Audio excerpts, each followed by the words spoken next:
സത്യത്തിൽ പെന്തക്കോസ്ത് ലോകം ഞെട്ടിയിരിക്കുകയാണ്. ആധുനിക പെന്തക്കോസ്ത് സഭ ആരംഭിച്ചിട്ട് 125 വർഷങ്ങളായി. ഈ കാലഘട്ടത്തിനിടയിൽ ഇതുവരെ ഞാൻ ദുരാത്മാവ് ബാധിച്ചവനായിരുന്നു എന്ന് ഒരാളെങ്കിലും തുറന്നു പറഞ്ഞതായി കേട്ടിട്ടില്ല. എന്നാൽ ഇപ്പോൾ അത് സംഭവിച്ചു. പ്രശസ്തനായ സുവിശേഷകൻ ആശാര്യോപദേശിയുടെ മകൻ പാസ്റ്റർ രാജൻ വിക്ടർ തൻ്റെ ജീവിതത്തിലെ കഴിഞ്ഞ 9 വർഷങ്ങൾ ചെയ്ത എല്ലാ ശുശ്രൂഷകളും ദുരാത്മാവിനാൽ ചെയ്തതാണെന്ന് തുറന്നു പറഞ്ഞു. എന്തൊരു ദൂതാടെന്നാ പറയുന്നത്. പക്ഷെ അന്ന് എനിക്കറിയില്ല, ഞാൻ വഞ്ചകനും ചതീനമായ ദുഷ്ടന്റെ ആത്മാവിലാണ് ഞാൻ ശുശ്രൂഷിക്കുന്നതെന്ന് ഞാൻ അറിയുന്നില്ല. ഞാൻ വചനമാണ് സംസാരിക്കുന്നത്. ഒരു ഉപദേശിയുടെ മകനായിട്ട് ഞാൻ പ്രസംഗിക്കുകയാണ്. വചനം പറയുന്നു, അനുഭവം പറയുന്നു. ആർക്കും വിവേചിക്കാൻ കഴിയുന്നില്ലല്ലോ. ഞാൻ 10 വർഷം ഈ ശുശ്രൂഷ ലോകത്തിന് വിവിധ രാജ്യങ്ങൾ ചെയ്തിട്ട് കേരളത്തിലുള്ള പ്രസിദ്ധമായ എല്ലാ ദൈവസഭകളിലും ഞാൻ പോയി പ്രസംഗിച്ചിട്ട് എന്നിൽ വസിക്കുന്ന ആത്മാവ് വഞ്ചനയുടെ ആത്മാവാണെന്നും ആരും എന്നെ വിവേചിച്ചില്ലല്ലോ പ്രിയമുള്ളവരെ. ആ തുറന്നു പറച്ചിൽ കേട്ട് കുറേ പേർ ഞെട്ടി. ഞെട്ടാത്തവരാണ് കൂടുതൽ. കാരണം നമ്മുടെ സമൂഹത്തിൽ ഇപ്പോൾ ദുരാത്മാവ് ബാധിച്ചവരാണ് കൂടുതൽ എന്നതാണ് യാഥാർത്ഥ്യം. പണ്ട് ഇങ്ങനെ ഒരാൾ പറഞ്ഞിരുന്നെങ്കിൽ എന്താകുമായിരുന്നു സ്ഥിതി? അദ്ദേഹത്തെ വിശ്വാസികൾ തുറച്ചു നോക്കും. ഇത് വലിയ വാർത്തയായി മാറും. ജനങ്ങൾ അന്യോന്യം ദുരാത്മാവായിരുന്നു എന്ന് പറഞ്ഞ് പരിഹസിക്കാൻ തുടങ്ങും. പക്ഷേ ഇന്ന് ഈ വാർത്തയ്ക്ക് വലിയ പ്രചാരം ലഭിച്ചോ എന്നൊരു സംശയമുണ്ട്. എന്താണ് കാരണം? നമ്മിൽ ധനമോഹം അതിൻ്റെ പാരമ്യത്തിലെത്തിയിരിക്കുമ്പോൾ പെന്തക്കോസ്തിലെ മൂത്തവർ മുതൽ താഴേക്ക് നോക്കിയാൽ ധനത്തോട് അത്യാർത്തിയുണ്ട് എന്ന് മനസ്സിലാക്കാൻ വലിയ പ്രയാസമൊന്നുമില്ല. അഹന്തയുണ്ട്. അങ്ങനെയെങ്കിൽ അത് ഏതാത്മാവിൻ്റെ ഫലമാണ്? ചിന്തിച്ചു നോക്കൂ. അടുത്ത് വരിക, അറയിൽ കടന്ന് വാതിലടച്ച് ദൈവത്തിന്റെ സന്നദ്ധിയിൽ യാചിക്കുക. ആ ധ്യാനത്തിലൂടെ ഒരിക്കൽ നിങ്ങളുടെ ഹൃദയത്തിന് ചൂട് പിടിക്കും. എനിക്കിപ്പോ 9 വർഷം എടുത്തു എൻ്റെ ധ്യാനത്തിൽ ഒരു വചനം എൻ്റെ ഉള്ളിൽ എഴുതാൻ. അതെൻ്റെ ജഡ സ്വഭാവം കൊണ്ടാണ്. ഒത്തിരി ജഡമോഹങ്ങളായിരുന്നു. ഏത് രാജ്യത്ത് സുവിശേഷം, ഏത് രാജ്യത്ത് പ്രസംഗിക്കാൻ പോയാലും പണം ഉണ്ടാക്കുക എന്നുള്ള ചിന്ത ഒരു കാലത്ത് എനിക്കുണ്ടായിരുന്നു പ്രിയമുള്ളവരെ. അതെൻ്റെ സ്വഭാവമായിരുന്നു. എനിക്ക് ഭയങ്കര പണത്തിന്റെ കുതിയനായിരുന്നു ഞാൻ. എത്ര കിട്ടിയാലും തികയില്ല. അങ്ങനെ ഒരു അവസ്ഥയായിരുന്നു. ലക്ഷക്കണക്കിന് മാസ വരുമാനം ഉണ്ടായിരുന്ന ഒരു ഉപദേശിയായിരുന്നു ഞാൻ. അതൊന്നും എനിക്ക് തികയത്തില്ല. ഓരോ രാജ്യത്തിൽ പോകുമ്പോൾ പുതിയ സ്പോൺസേഴ്സിനെ കണ്ടെത്തുക എന്നുള്ളതാണ് എൻ്റെ ലക്ഷ്യം. ആ ഒരു മോഹം, ദ്രവ്യാഗ്രഹം സകല ദോഷത്തിന് കാരണമാണ്. ഈ സാധനം വന്ന് കയറിയാൽ പ്രശ്നം അതാണ്. അങ്ങനെ ആ ഒരു ദ്രവ്യാഗ്രഹം കാരണം ജഡിക സ്വഭാവ നിമിത്തം 9 വർഷം വേണ്ടി വന്നു ശുശ്രൂഷകരായി എനിക്ക് എൻ്റെ ഉള്ളിൽ ഒരു വചനം വെളിപ്പെട്ട് കിട്ടുവാൻ. വാ നിറയെ വചനം, ഉള്ളിലെ ആത്മാവ് ദുരാത്മാവ്. ഈ അനുഭവം നാം ചുറ്റും ഇപ്പോൾ കാണുന്നില്ലേ? ഒരു വചനം പോലും ഉള്ളിൽ എഴുതപ്പെടാത്ത നേതൃത്വവും അവർക്ക് ഓശാന പാടുന്നവരും. രാജൻ വിക്ടർ എന്ന മനുഷ്യൻ പറയുന്നത് ഒന്ന് കേൾക്കുക തന്നെ വേണം. തലച്ചോറിനകത്ത് 100 കണക്കിന് വചനമുണ്ട്. ബൈബിൾ കോളേജിൽ പഠിച്ച വചനങ്ങൾ, വീട്ടിൽ ധ്യാനിച്ച് പഠിച്ച് കാണാതെ പഠിച്ച വചനങ്ങൾ, അനേക പ്രസംഗം കേട്ട വചനം. എൻ്റെ പിതാവ് ഒരു ഉപദേശിയായിരുന്നു. അദ്ദേഹത്തിന്റെ പ്രസംഗം കേട്ട വചനങ്ങൾ, ഇതെല്ലാം തലച്ചോറിനകത്ത് കിടക്കുകയല്ലേ. എല്ലാ ടൈപ്പ് ശുശ്രൂഷയും കൊച്ചിലെ മുതൽ കാണുകയാണ്. അപ്പോൾ ഈ ജ്ഞാനത്തിൽ ഇതെല്ലാം ചെയ്യാൻ കഴിയും. പരിജ്ഞാനത്തോടു കൂടെ എല്ലാം ചെയ്യാൻ കഴിയും. എല്ലാ കാര്യങ്ങളും ചെയ്യാൻ എല്ലാ ദൈവദാസന്മാർക്ക് കൃപയാൽ എല്ലാവർക്കും അറിയാം. പക്ഷേ ഒരു വചനം പോലും ആത്മാവിൽ ഉള്ളിൽ എഴുതപ്പെട്ടിട്ടില്ല. അതെനിക്ക് അറിയുമില്ല. എൻ്റെ തലച്ചോറിനകത്ത് നിന്ന് ഞാൻ പറഞ്ഞ വചനങ്ങൾ എൻ്റെ ഉള്ളിൽ നിന്നാണ് ഞാൻ പറയുന്നത് എന്ന വ്യാജനയാണ് ഞാൻ പ്രസംഗിച്ചുകൊണ്ടിരുന്നത്. പക്ഷെ എനിക്ക് തിരിച്ചറിയാൻ കഴിഞ്ഞില്ല. എൻ്റെ തലച്ചോറിനകത്ത് ഞാൻ സംഭരിച്ച് വെച്ചിരുന്ന വചനങ്ങൾ ഞാൻ പ്രസംഗിക്കുമ്പോൾ പറയും, ദൈവമക്കളെ ഇതെൻ്റെ ഉള്ളിൽ നിന്നാണ് വരുന്നത്. ഞാൻ അങ്ങനെ വിചാരിച്ചിരുന്നത്. തലച്ചോറിലെയും ഉള്ളിലെയും അനുഭവത്തിന്റെ വ്യത്യാസം എനിക്ക് അറിയത്തില്ലായിരുന്നു. ഒരുത്തന്റെ തലച്ചോറിനകത്ത് നിന്ന് പ്രസംഗിക്കുമ്പോഴും ഒരുത്തന്റെ ഉള്ളിൽ നിന്ന് പ്രസംഗിക്കുമ്പോഴുള്ള ജീവിതാനുഭവം എന്തെന്ന് എനിക്ക് അറിയില്ലായിരുന്നു.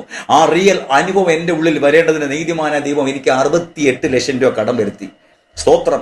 വരുത്തി എൻ്റെ മുമ്പും പിമ്പും ഇടവും വലവും എല്ലാം അടച്ചിട്ട് എന്നെ ദൈവ കർത്താവ് മര്യാദ പഠിപ്പിക്കാനായിട്ട് തുടങ്ങി. അങ്ങനെ ഞാൻ അടങ്ങി ഒതുങ്ങി എൻ്റെ ദ്രവ്യാഗ്രഹം എല്ലാം വിട്ട് കളഞ്ഞിട്ട് എൻ്റെ കർത്താവിൻ്റെ സതിലേക്ക് ഞാൻ നെടുമ്പാടെ വീണു. എൻ്റെ ശുശ്രൂഷയുടെ 10ാം വർഷത്തിൽ കർത്താവ് എനിക്ക് എന്താണ് പറ്റിയത്?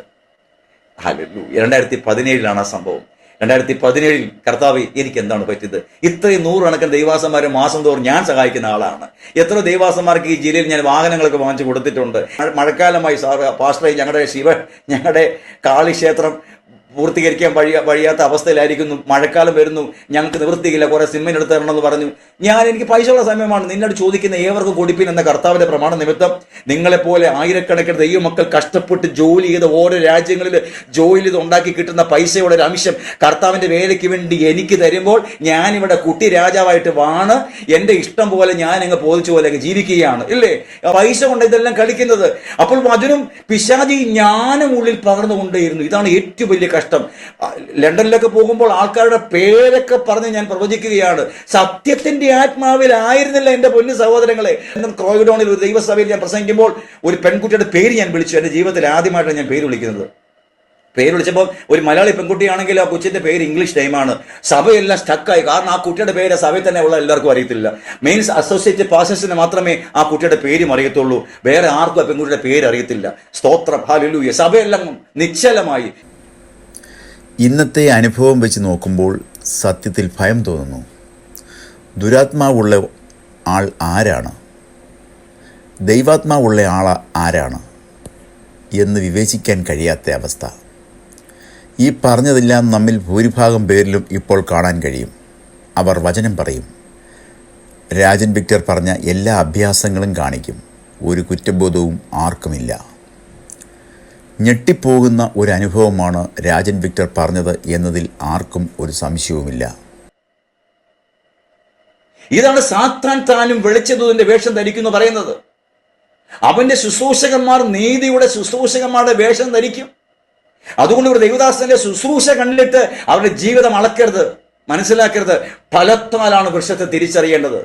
ഒന്നുമല്ലെങ്കിലും ആ ദേവദാസന്റെ സ്വന്തം ഭാര്യയോട് പോയി ചോദിക്കണം, സഹോദരി നിങ്ങളുടെ ഭർത്താവ് എങ്ങനെയുണ്ട്? ആ സ്വന്തം ഭാര്യ നല്ല 100% സാക്ഷ്യം പറയുന്നില്ല എങ്കിൽ ആ ദേവദാസന്റെ ശുശ്രൂഷ നാം സംശയിക്കേണ്ടിയിരിക്കുന്നു. നമ്മുടെ പല വിലപ്പെട്ട ശുശ്രൂഷകന്മാരും വർഷങ്ങളായി തങ്ങളുടെ ഭാര്യമാരോട് സംസാരിക്കാതിരിക്കുന്നവരുണ്ട്. അവരെ വേണ്ട രീതിയിൽ പരിഗണിക്കാത്തവരുണ്ട് എന്നത് സത്യമല്ലേ? യഥാർത്ഥത്തിൽ പലർക്കും ഇത് തന്നിലുള്ളത് ഏത് ആത്മാവാണെന്ന് വിവേചിക്കാൻ കഴിയാത്ത അവസ്ഥയാണുള്ളത്. ഇത്രയധികം അനാത്മീയ പ്രവണതകൾ സഭയിൽ നടന്നിട്ടും അത് വിവേചിക്കാനോ അതിൽ നിന്ന് അവരെ നിരുത്സാഹപ്പെടുത്തുവാനോ ഭൂരിഭാഗം പേർക്കും കഴിയുന്നില്ല എന്നത് തന്നെ ദുരാത്മാവിൻ്റെ ഒരു പ്രവർത്തനമല്ലേ? ആദ്യമേ ഈ സത്യം കണ്ടെത്തുകയും അത് അംഗീകരിക്കുകയും തുറന്നു പറയുകയും ചെയ്ത പാസ്റ്റർ രാജൻ വിക്ടറെ അഭിനന്ദിക്കാതെ തരമില്ല. മറ്റുള്ളവർ, പ്രത്യേകിച്ച് നേതൃത്വത്തിലുള്ളവർ ഈ വഴി പിന്തുടരണം. പലപ്പോഴും പെന്തക്കോസ്ത് നേതാക്കളോട് അടുത്തിഴപഴകുമ്പോൾ നമുക്ക് പലർക്കും ഈ ധാരണയുണ്ടാകാം. കാരണം അവരുടെ ചിന്തകൾ, പ്രവൃത്തികളൊക്കെ കാണുമ്പോൾ ഹേ പാസ്റ്റർ, നിങ്ങളുടെ ആത്മാവേതെന്ന് ഒന്ന് പരിശോധിക്കണം എന്ന് പറയാൻ തോന്നിയിട്ടില്ലേ? ഈ അടുത്ത് നടന്ന വിവാദങ്ങളിൽ 100% ദുരാത്മാവിൻ്റെ പ്രവർത്തനമാണ് നടന്നതെന്ന് മനസ്സിലാക്കാൻ പ്രത്യേകിച്ച് വിവേചനപരമൊന്നും വേണ്ട. ആശാര്യോപദേശിയുടെ മകൻ പാസ്റ്റർ രാജൻ വിക്ടർ തൻ്റെ അനുഭവമാണ് ഇപ്പോൾ തുറന്നു പറഞ്ഞത്. അദ്ദേഹം തൻ്റെ ശുശ്രൂഷയുമായി ലോകം മുഴുവൻ കറങ്ങി. പലരും തൻ്റെ ശുശ്രൂഷയിലൂടെ അനുഗ്രഹം അനുഭവിച്ചു, വിടുതൽ അനുഭവിച്ചു. വീടുകളിലും സഭകളിലുമൊക്കെ വിവിധ ശുശ്രൂഷകളിൽ അദ്ദേഹം ഏർപ്പെട്ടു. എന്നാൽ ദൈവം സംസാരിച്ചപ്പോഴാണ് അദ്ദേഹം അറിയുന്നത് താൻ നടത്തിയ ശുശ്രൂഷയെല്ലാം ദുരാത്മാവിൻ്റേതായിരുന്നുവെന്ന്. അതിന്നും മനസ്സിലാക്കാത്ത എത്രയോ പേർ ഇന്ന് നമ്മുടെ സമൂഹത്തിൽ മാന്യമായി വിലസുന്നു. ഇന്ത്യ പെന്തക്കോസ്ത് ദൈവസഭയിൽ ഇപ്പോൾ നടക്കുന്ന സംഭവവികാസങ്ങളും രാജൻ വിക്ടർ പാസ്റ്റർ പറഞ്ഞ ആത്മാവിൽ തന്നെയാണെന്ന് ഒരുമാതിരിപ്പെട്ട എല്ലാവർക്കും ബോധ്യമായിട്ടുണ്ടാകാം. ഭൂരിഭാഗം പേരും ഇത്തരം ദുരാത്മാവിനാൽ പിടിക്കപ്പെട്ടു കഴിഞ്ഞു എന്ന് ഈ നാളുകളിലെ അനുഭവങ്ങളിലൂടെ വ്യക്തമാണ്. പണ്ടൊക്കെ വലിയ പ്രവാചകന്മാർ, വിവേചനവരെ ഉള്ളവർ ഒക്കെ ആളുകളെ വിവേചിക്കുന്നത് കാണുവാനും കേൾക്കുവാനും ഇടയായിട്ടുണ്ട്. പല സ്ഥലങ്ങളിലും ആരാധനാമധ്യേ ചിലർ എഴുന്നേറ്റ് നിന്ന് സാക്ഷ്യം പറയുവാൻ തുടങ്ങുമ്പോൾ അവിടെ ഇരിക്കു സഹോദര, നിങ്ങളാൾ ശരിയല്ല, നിരപ്പായിട്ട് വരൂ എന്ന് പറയാൻ തൻ്റെ ഇടമുള്ള ശുശ്രൂഷകന്മാരെയും കണ്ടിട്ടുണ്ട്. എന്നാൽ IPCയിൽ ഇപ്പോൾ നടക്കുന്ന പ്രശ്നങ്ങളിൽ വിവേചനപരമുള്ള ഒരു ശുശ്രൂഷകനെയും കാണാൻ കഴിയുന്നില്ല എന്നതാണ് സത്യം. ഇനി അഥവാ ഉള്ളവർ മിണ്ടാതെ ഇരിക്കുന്നു. തങ്ങളുടെ നേതാക്കൾക്ക് ദുരാത്മാവുണ്ട് എന്ന് വിളിച്ചു പറയാനുള്ള മടി കൊണ്ടാകാം. ആഭരണധാരണം മുഖ്യ അജണ്ടയായി കൊണ്ടു നടക്കുന്ന ചിലർ ഈ ആത്മാവുള്ളവരാണ്. ഇപ്പോൾ തൽക്കാലം പത്തിമടക്കി മാളത്തിൽ ഒളിച്ചെങ്കിലും ഇന്നല്ലെങ്കിൽ നാളെ വീണ്ടും മാളത്തിൽ നിന്ന് പുറത്തിറങ്ങാൻ സാധ്യതയുണ്ട്. കരുതിയിരിക്കുക. വീണ്ടും ഒരു പുതിയ വീഡിയോയുമായി കാണും വരെയും എല്ലാവർക്കും നന്ദി, നമസ്കാരം.